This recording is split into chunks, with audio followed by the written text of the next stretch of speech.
Good morning, Kahal Kadosh. Beruchim Habaim to everybody. Today, Wednesday, the 11th of May, the 10th day of Iyar, the 25th day of the Omer. Today's class, graciously sponsored by Yael and Manuel Salem for the Refuah Shelema of her beloved father, Ishak ben Flora, among the Cholim of Am Israel.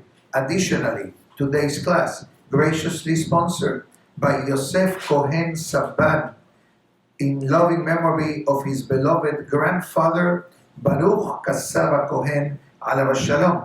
Additionally, today's class, graciously sponsored the Eilul Nishmat Yom Tov Halevi Ben Altun by his son Eli Levi and family. Additionally, today's class dedicated to Refuah Shelema Aharon Ben Hatun and Sipora Bat Esther among the Cholim of Am Israel. And we take advantage to wish a hearty Mazel Tov to Mr. Yaakov Ben Zaken, here present, that he was honored to be the Sandak for his grandson on Monday, Yaakov Ben Zaken Jr.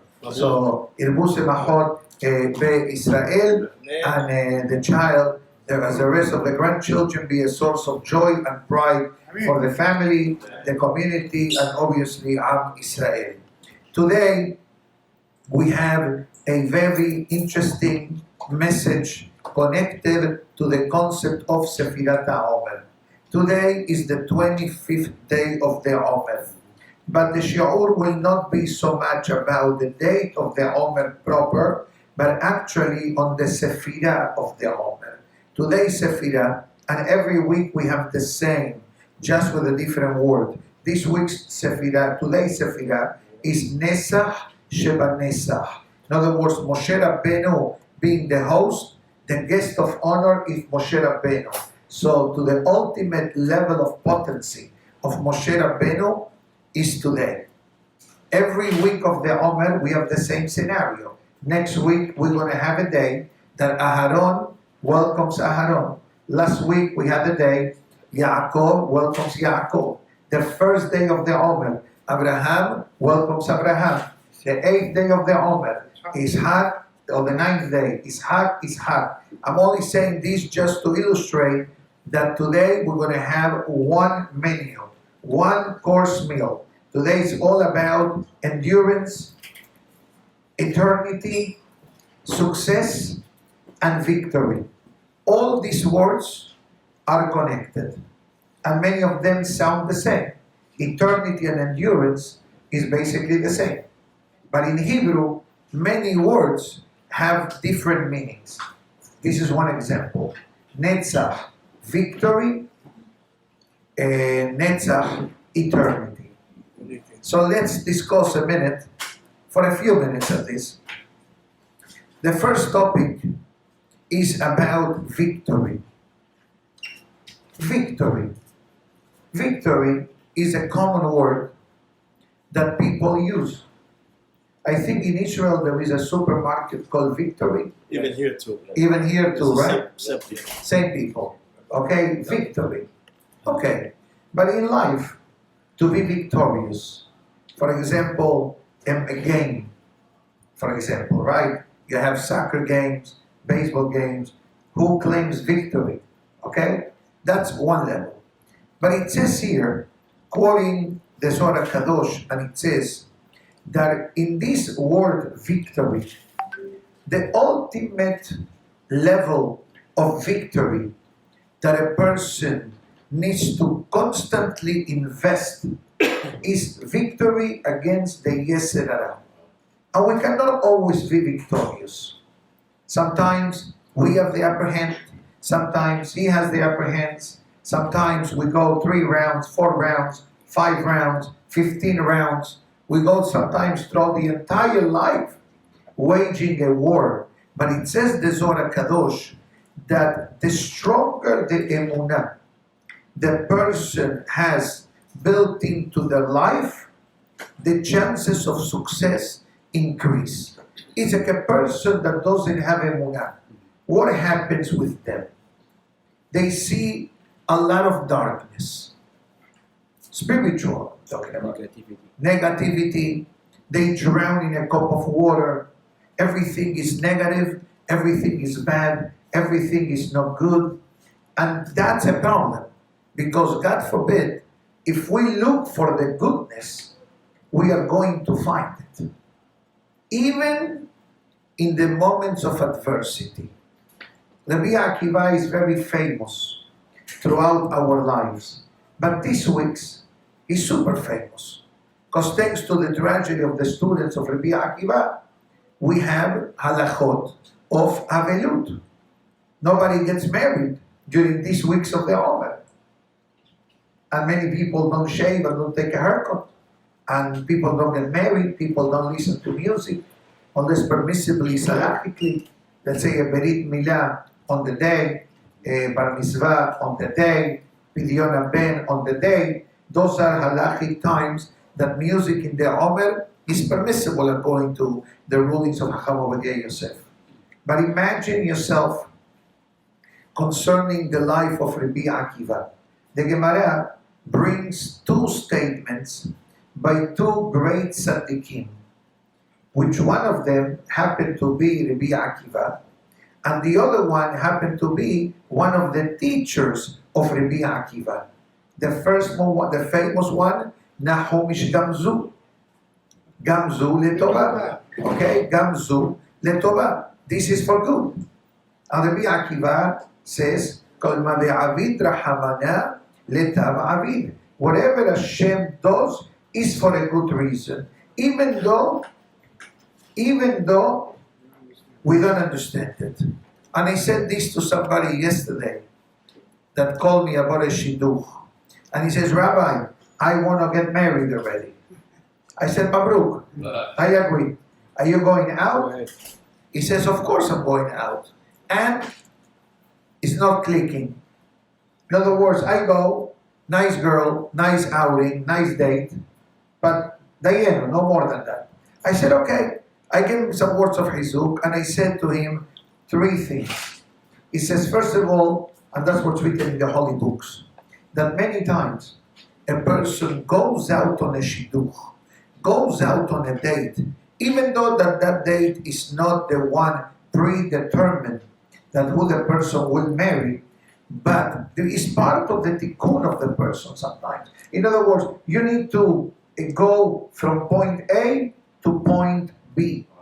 But there is a road, there is a track, and that track could be going out. Why? Let's say a person went out on a date, right? And again, I'm not talking the world's date, okay? Because the world's date includes a lot of things which are dangerous and forbidden and inappropriate. I'm talking about Jewish, calm, proper, traditional, with respect, etc. And sometimes a person goes on a date and the person made a mistake on the date. For example, I'll tell you one mistake. You did not open the door. Courtesy. Okay, I know it sounds funny, but you go to the restaurant and you ask, what's the early bird special? No a la carte. Right. Correct? I'm right? I don't have too much experience in dating, I'll be honest with you. I must be honest with you. But my experience is gained through the questions that I get, or through the scenarios that I get. A guy told me the other day, if I don't like the girl, I take her to a pizza store. And if I like her, I take her to a nice restaurant. Steakhouse. I said to him, now I understand why you're not married. Yeah, I'm married. True story. He told this to me last week.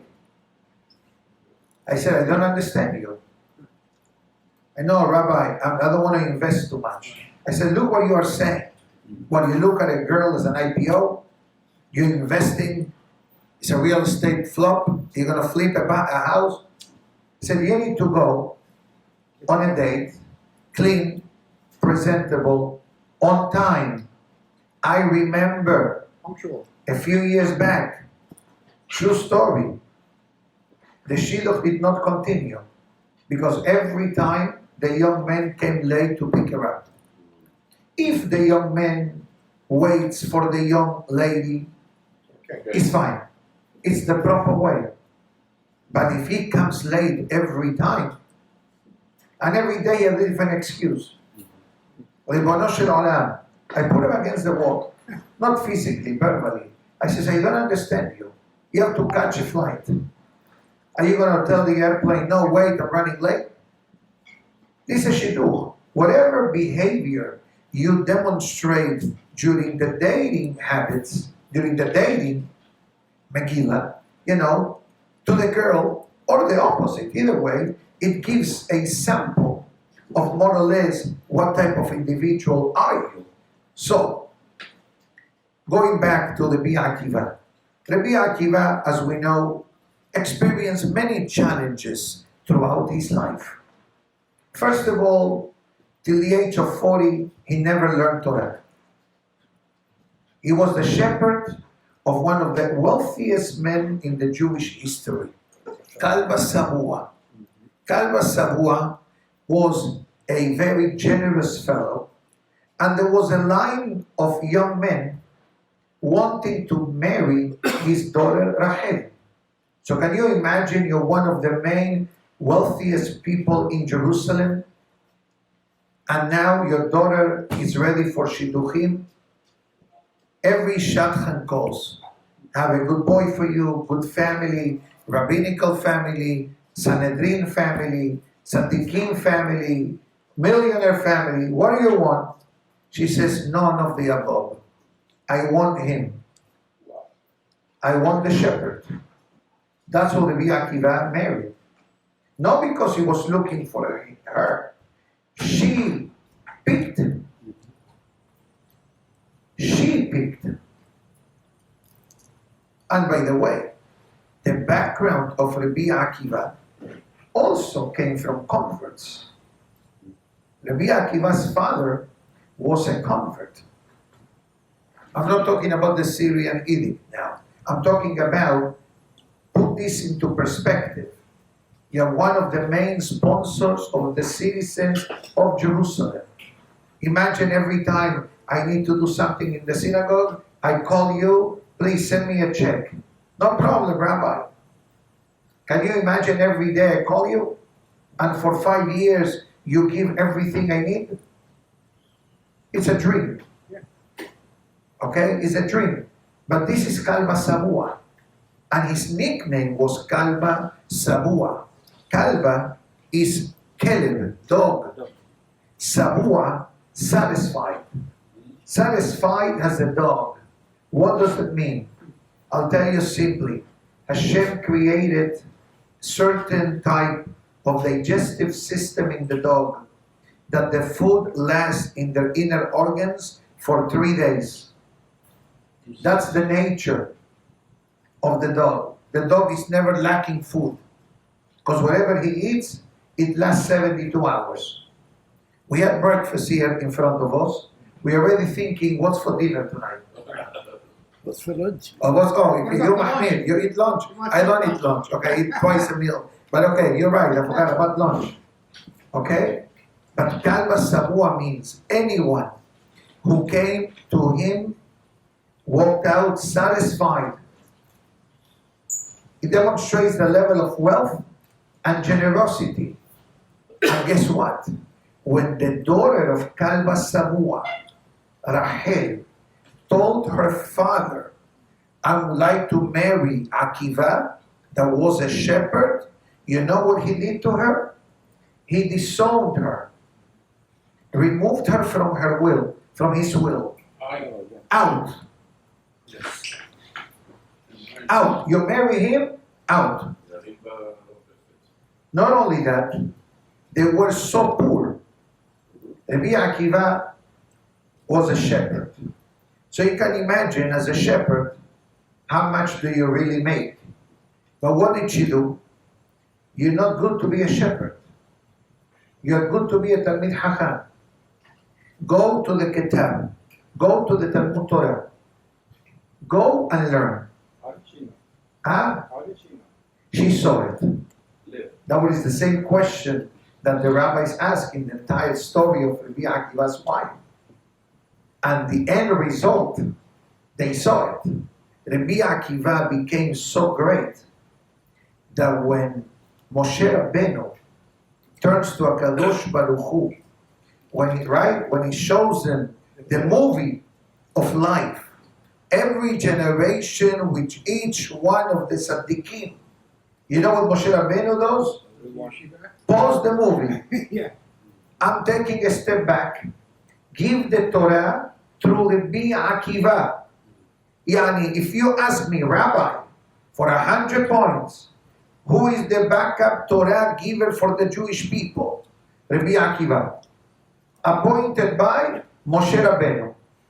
You know what Moshe Rabbeinu said? I'm going to go back to the Kitab, to the Talmud Torah, give the Torah to Rabbi Akiva. God says, thank you, I agree, but I disagree to disagree. God's master plan was Moshe. And intellectually, perhaps we can even justify it. First, the distance of time. Moshe Rabbeinu, after we left Egypt. Rabbi Akiva, towards the final chapter of the Second Temple. So give or take between conquering the land of Israel, building of the First Temple, and the final chapter of the Second Temple, we're talking about at least 1,200 years. At least 400 plus 410 plus 420. Rabbi Akiva was executed on the day of Yom Kippur, 50 years or change after the destruction of the Second Temple. So just to give. So imagine yourself if Rabbi Akiva, instead of saying, whatever God does is for a good reason, suddenly he says, forget about it. I'm going to marry this girl. Her father disowned her. I'm good for nothing. A child of 10 years old knows more Torah than me. And you expect me to marry a wealthy girl? You know what happens when you marry a wealthy girl? Do you know what happens? Maintain. Yes, You have to finish high school first, right? But I'm giving you a free tip. Obviously, there needs to be a certain type of balance. Somebody asked me this question many years back, and I saw it then that some advice was given by great rabbis. It depends on how the person is accustomed to live. That will determine a lot of things when it comes to the marriage. 90% is that way. If the young man is wealthier than the girl, not a problem, because his responsibility is to provide for his wife and children. But if the young lady may be accustomed to a very high standard of living, and the young man is living paycheck to paycheck, believe me, as a rabbi, I will tell you that it's not simple. I clarify for the audience. There are exceptions to this statement, because I know couples that you see from one extreme to the other, but the family has humility, and they are trained that the wife needs to be a partner with the husband, not to bury the husband, God forbid, not to demand the pressure. The pressure takes a toll on the person, the financial pressure. And we have seen many success stories that suddenly, from coming from a simpler background, the father-in-law says, you know what, I love you as a son, come, we'll work together, I need somebody like you. And you see happy endings, Baruch Hashem, but in certain levels, it's not that simple. This is one exception. Rabbi Akiva's wife, can you imagine you are the heir, H-E-I-R. Yeah. Heir, thank you. The heir to the wealthiest person in Yerushalayim. There were 3 wealthy men. One of them was Kalba Sabua. And now suddenly she's living the lifestyle of the rich and famous in her home. And now she gets married. And where does she go live? Because remember that her father disowned her. Eventually, Kalba Sabua regretted, and he changed. etc. That's a happy ending story. It took maybe 70 years, but they realized that. So I ask you a question. Do you know where they lived?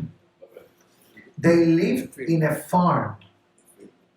They lived in a storage house of hay. And she used to sell her hair and make pillows out of hay to provide for the living of the family. Now, many people listening to this today, they are saying, Rabbi, استنى شوية. You scare me. The more you're talking, the more we are saying, how could it be? I'll tell you one thing. The Gemara says a powerful statement in the name of Rabbi Akiva. You know what Rabbi Akiva says? Sheli v'shelachem shelahi. When it comes to the Torah, imagine yourself, I'm sure you know the story, that the wife of Rabbi Akiva says to Rabbi Akiva, do me a favor, go to the kollel, go to the yeshiva, come back when you're ready. How long did she go? Did he go? 14 years? 24 years. 24 years. First 12 years. Yeah, well, He came back. and she sent him back. No, He heard through the he heard, right? He heard That's that she's commenting to someone, if my husband Came back. would love to stay another 12 years learning Torah, bechavod. Now, I know that today you try this, Not gonna work. it's not going to work. That's for sure. And the Gemara tells us many stories of many Hachamim who live this way. And I'm sure that because we are a product of the 21st century, we have a lot of questions. How could it be? How can you do that? What about children? What about mikveh night? What about Shabbat? Sorry. What about holidays? What about winter break? What about Pesach trip? What about Hanukkah break? What about Thanksgiving weekend? Yani, we already have a schedule lined up in our brain. What is supposed to happen? I'm sure we have a lot of questions, but we don't have intellectual answers. This was the sacrifice that she was willing to take upon herself because she saw above the background and the initial simplicity of Rabbi Akiva. So when Rabbi Akiva comes after 24 years, Rabbi Akiva doesn't come back by himself. There is a whole entourage, right, of students following Rabbi Akiva. Following Rabbi Akiva. Suddenly there is this lady who looks calm, quiet, simple, probably aged to a certain extent due to the difficulties of life. And what does she wants to approach Rabbi Akiva? One of the students sent her back, said, go to the ladies section. What Rabbi Akiva says, stop. Your Torah and my Torah belongs to her. Because if she doesn't send Rabbi Akiva to Torah learning, Rabbi Akiva would have remained the same shepherd and he would have gone down in history as just one more citizen in the world. Now, in a way, going back to the Sefirah of today, this is a victory. A victory that brought eternity. In what sense? She could have said, no, my father removes me from the will, I'm not marrying him. But she saw beyond that. And therefore the Zohar Kadosh says that when a person has this strong conviction in making moves in the life that enable the person to grow spiritually, that emunah also grows with the person. And that's what Rabbi Akiva says. Kol ma de'avid rahamana letav avid. Whatever God does is for a good reason. Can you read between the lines? Rabbi Akiva is saying, something happened. Doesn't look good in my eye. Like the famous story that Rabbi Akiva was traveling, the Gemara tells us, and he wanted to go to a city, and there was no rooms available to sleep. So he went back to the field, right? And then the wind came and extinguished the candle. And the cat came and killed the chicken and the rooster. And the lion came and killed the donkey. And then Rabbi Akiva sees that night the city was looted and it was burned down. So Rabbi Akiva couldn't understand. I'm in the middle of nowhere, no candle, no rooster, no donkey to ride. Tell me what is the good on it. When Rabbi Akiva in the morning saw how Hashem saved his life by not having a room available in that hotel in the city, right? He understood retroactively everything that Hashem does is for a good reason. Even though to our eyes it may appear to be unpleasant or something that doesn't make any sense, but the reason doesn't make any sense because we see it from human eyes and we have a limited vision. That was the famous Rabbi Akiva. And therefore it says that when a person needs also not only to be successful on their war with the Yetzer Hara, but you also, and what I'm going to say now, allow me to explain it. You know what it says in the Safra of today?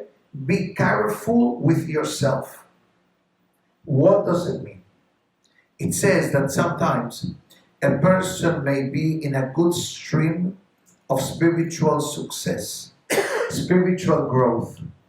And the person says, I do so much chesed, I do so much volunteer work, I give so much charity, I pray so much, I do this, I do that. I have like an insurance policy that the Yetzer Hara will not affect me. So it says here, maybe the Yetzer Hara may be afraid of starting up with you because you're so proactive. But that thought that you are on top of the world spiritually, that can be the beginning of your downfall. Because the person says, Ga'ava. What's Ga'ava? Ga'ava means holiness. Ga'ava means, I'm untouchable. Oh, you're untouchable? Wait to see what happens. That's why the Gemara writes, Al tiftah pe la-satan. For example, a person may say, Rabbi, I'm so happy with myself. I did not miss so far no day of Selihot. The next morning he doesn't come. Why? Very simple. Because we open the mouth. That's what the Gemara says. The Gemara says, don't open the mouth. You're having a great day in business, Baruch Hashem. That's what the Gemara says when it comes to counting. Ena beracha mesuya, ela bedavar samui min ha'ayin. Beracha is not found unless matters are blinded, are hidden from the eye. So you have a good day today, you made a good real estate deal, Chazak u'Baruch, v'siman tov. Somebody asks you how things are today, Baruch Hashem, working on a couple of things. You don't have to say more than that. Your success and your earnings and your profits is between you and God. You and your family, you, your wives and children. Or partnership if you have in the business of with a partner. But the moment that we start talking more and more and more and more and more, that opens up a Pandora box. And that's part of the Safira of today. And always be humble and thankful that HaKadosh Baruch Hu gives you and each and every one of us the power to determine and to distinguish between right and wrong. That's why in the Birkot HaShahar, what do we say? The first blessing, Hanoten Lasechvi Bina Le'arhin Ben Yom Uben Laila. What is the meaning of that blessing? We usually translate it that gives the rooster the wisdom to distinguish between day and night. Okay, I'm going to give you a new explanation to this blessing. The word sechvi is the same root as the word sechel. brain. So we say, Hanoten lasechel, God gives to the brain to distinguish between day and night. What's the meaning day and night? Good or bad, right or wrong, allowed, forbidden. That's the meaning of that blessing. Of course, the rooster has a particularity that from all the creations of the world, in the Perek Shirah, in the Song of Creation, the rooster is the one that sings every hour of the night because he looks forward to the sunrise. But he's one of the creations in the animal kingdom that is able to distinguish the difference between 1 a.m. and 2 a.m. I ask you a question. To our naked eye, what's the difference between 9 p.m., which is super dark, and 5 a.m.? Nothing. Guess what? In those 8 hours, I believe, the rooster from midnight is able to see the difference between midnight and the next hour. Tarnegol. So if you look in the Perek Shira, in the Song of Creation, that many people say, this animal, or this bird, I believe, has the longest prayer. Basha'a Rishonah, Basha'a Sheniya, Basha'a Shelishit. And every hour, it sings a different song. When it's getting close to sunrise, it says, Al matai ata tishka b'shenatecha. He said, until when are you going to remain in bed? Lechel nemala atzel. Lazy, go and learn from the ant. Right? B'tilmad b'ma'aseh. Learn from the behavior. So, interesting enough, there is a statement that we say from Kohelet Rabbah, Kol haderachim beheskat sakana. Traveling carries with a certain danger. Traveling, in other words, the person is traveling overseas, airports, customs, vaccines, CPR testing, visas, foreign land, wars, whatever, riots, God forbid. This is on the surface of this statement. But in a deeper level, it says that all the ways of the person require constant attention. In other words, the worst thing that we can say or do is, let's say that we learn about something, about a prohibition, or about a fence established by our sages. And the person says, to me, this doesn't apply. Maybe for you, maybe for somebody else that has no strong foundations. To me, I'm so solid, okay? I'm so good. I have such a great relationship with HaKadosh Baruch Hu that I know how to handle it. I know how to control it. Shlomo HaMelech says, Kol haderachim beheskat sakana. That's a dangerous statement to say. Let me ask you a question. You drive. Why you put on a seatbelt? You see a stop sign. Why do you stop? You're a good driver. But you know what? If I skip the stop sign, sakana, automatically my life is in danger, and the life of the other driver is in danger, and the life of the pedestrians is in danger. So therefore it says that part of remaining strong requires humility, which now we come back to Moshe Rabbeinu. והאיש משה ענב מאוד מכל האדם אשר על פני האדמה. The greatest, most humble person, even Adam Arishon. That's why the Torah uses Adam. Uses Ish and Adam. He had the human faculty and a godly faculty. That's why the Torah calls Moshe at the end of Sefer Devarim, Isha Elokim, a godly man, half human, half malach. This was the spiritual level that Moshe Rabbeinu developed. And it says, how did Moshe Rabbeinu develop all this? Was he always enough? He became Anav. He was not born Anav. He was born Moshe. Became Anav. If you look in the Mishnah, in Kiddushin, in the introduction, explains the struggles of Moshe Rabbeinu.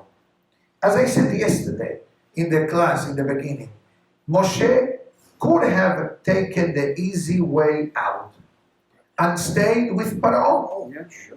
And he says, you know what, Paro, haram, he adopted me. His daughter Batya saved me. How can I turn against him? 4 years. For 40 years, right? Yeah. Can you imagine 40 years? And then the Pasuk says, hold on a minute. How can I be there if my brothers and sisters are suffering?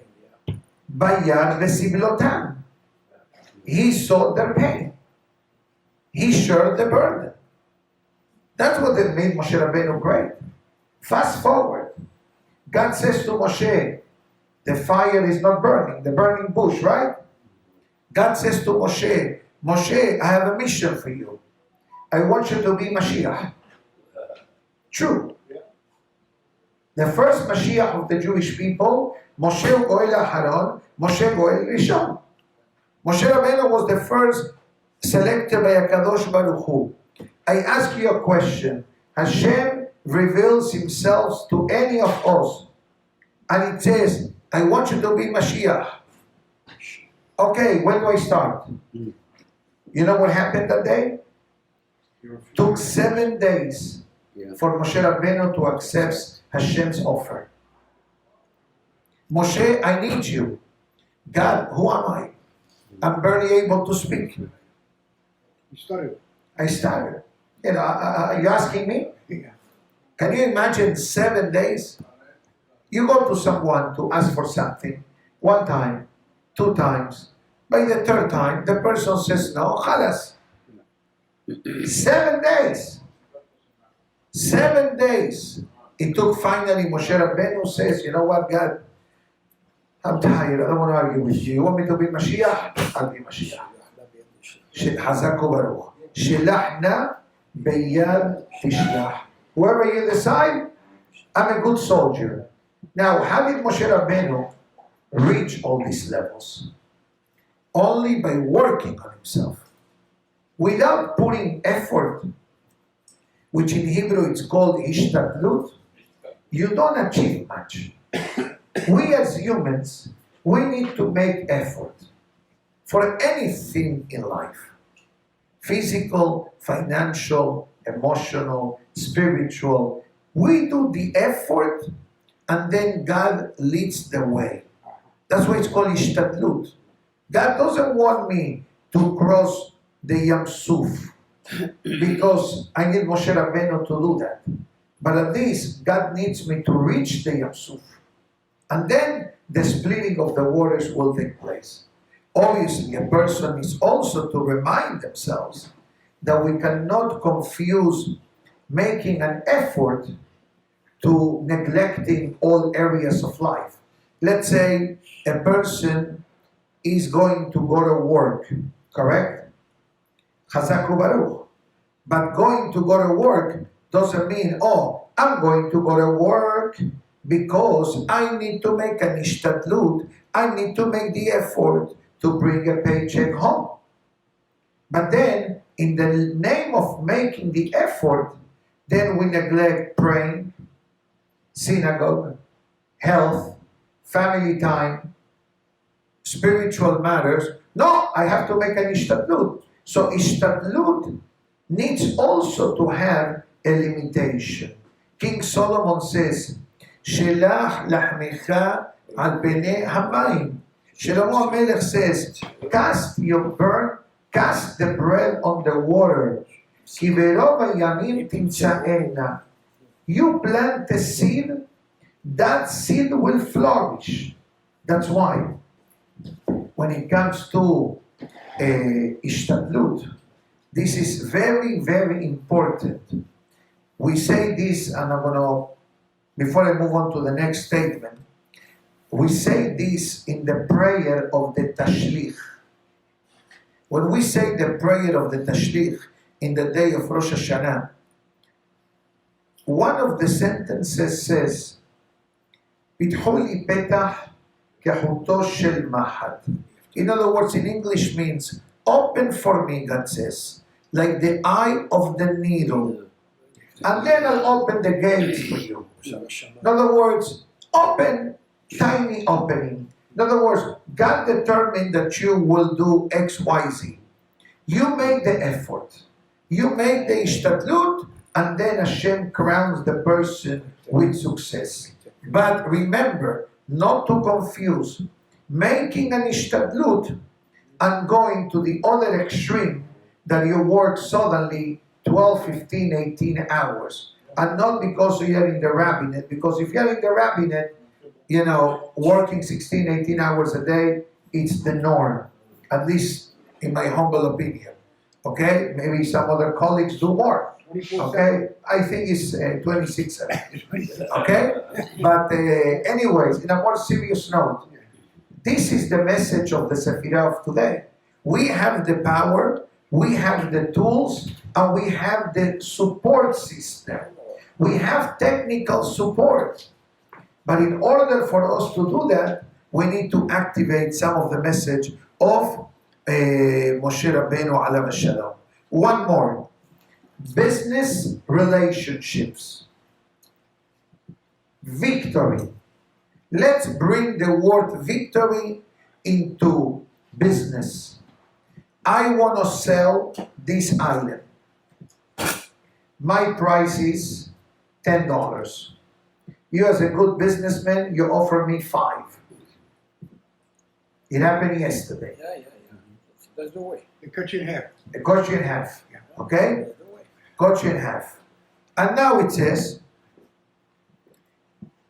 this may be not a good example because this is a single item, nothing to do with weight and measures. But let's say that I'm selling potatoes. You want to buy 5 pounds of potatoes. And we're not dealing with Publix 5-pound bag already weighed. Going back 50 years ago, that they used to put it on the scale, remember? The scale with the weight, etc. So it says, one of the steps which are non-negotiable when it comes to the business is called mekach or minkar. Mekach means the purchasing, minkar means selling. It says, ir'e la'asot ze be'emunah. Also do it on a faithful way. And what does it bring? Bekaf moznaim. The scale. Make sure, it says, that the scale is calibrated properly. That's why in the gas stations and many supermarkets, what do you see? They have the stickers. Calibrated, tested, and approved, Department of Professional Regulation. Why they do that? Because you can play a shtick expediting the speedometer of the gas station, and then instead of 14 gallons, you only got 10 gallons, and you pay for 14 gallons at $5.49 the gasoline. I saw it yesterday. I said, forget about it. But also, I give you a free tip today. It all depends on the street. It all depends on the street. In Sunny Isles, one gas station is the highest. 3 blocks down, 25 to 10, correct? Yes, sure. Correct. Because it's They residential. do- Yes. You got residential, you got commercial, you got And touristical, right. If you go to a side street, probably it's going to be 25 cents cheaper, etc. Okay? Now, but it says, tzedek, moznaim. What's the meaning of the word moznaim?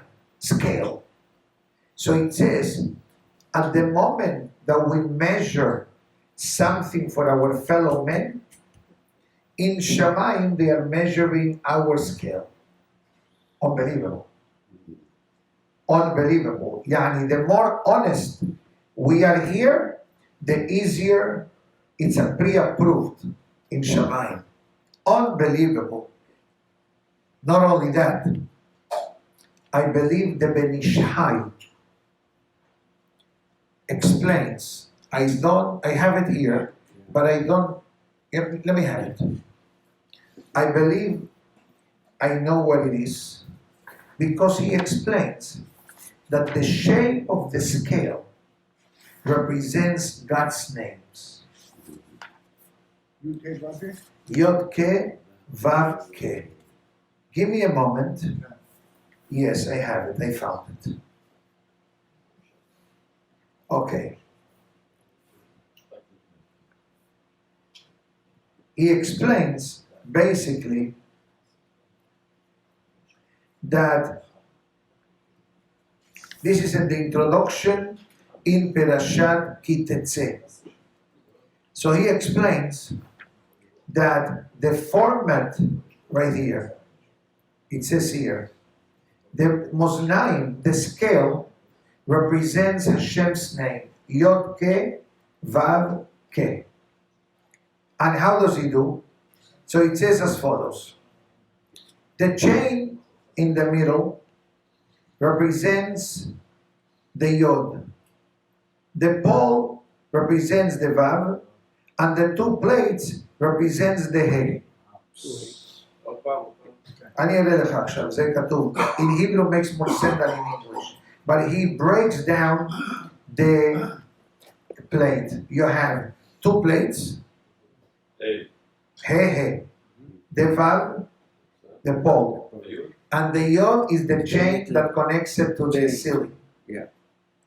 That's what it says, or to the Yeah, right. cabinet, whatever. So he explains that how this of the scale is connected to this Omer of today. So it says, very simple, because the scales emanates from the Sephirah known Nesach. Now, why? Because at the moment that you're putting something on the scale, there is a war going on. There is a war that the Yetzer Hara is activating. You know what? He's 80 years old. He doesn't know what's flying. Give him 10 ounces, charge him for an ounce, for a pound. That's the inner war. So when the person is Masa'o umatano be'emunah, that when the person in the aspect of business develop honesty and transparency, this is activating Hashem's name on the person and the Sephirah of today. Now, the next topic, it's a bit more sensitive because this was about business. Now we talk about human life. Sometimes people, and I started to touch this yesterday, but today it's written very open and very clear. Let's say that there is an argument or discrepancy between two people. One of them has the upper hand. Or let's say there is an argument between two people, they come to the third party, could be a mediator, could be a rabbi, could be a friend, and now suddenly the third person says, you are innocent, or you must pay the other fellow. How does the other fellow feels? Sure. The one who lost Yeah. feels that way. But what about if I'm telling you, you know what? You don't have to pay anything. Or you need to pay only 10. No more than that. How do you feel? Believe. Victorious. Yeah, victorious. So it says that even when you win, number one, don't make a big deal out of it. Because you're hurting the other person, because he already is wounded, because now he was told, you're wrong. Right? Number one. Number two, when, and that's why I'm saying this, when and if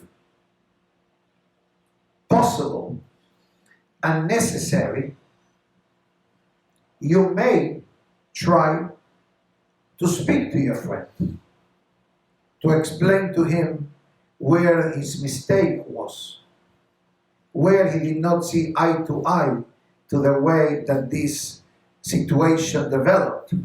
But he says it very clearly. It doesn't mean that you need to do it. The verdict was given. Shalom, sorry for what happened, don't worry. But the moment that you're going to start talking, because he may approach you and he may say, I'm going to do what the rabbi said to do, but it doesn't make sense. Or what Moshe said to do, I don't understand. So you may have an opportunity to say, Rohi, you see this as an investment, but actually it was a loan. Or you saw this as a loan, but this was actually an investment. I have the emails, I have the papers. But it says, even when you have the upper hand in an interpersonal relationship, don't let it go over your head. Because that can be misunderstood by the other party, and that's when Gog and Magog may start developing in a very negative way. Overkill. Okay, there is many more things to say, but I think, let me just see if there is something else. Okay, I think that we'll leave the class here today. I think I'm going to beat into overtime, but I think the topic is fascinating. Davar hashaveh lechol nefesh. Our rabbis tell us that messages are suitable for everyone. It's up to us to captivate them and to bring them into our day-to-day life. Baruch Adonai le'olam. Amen.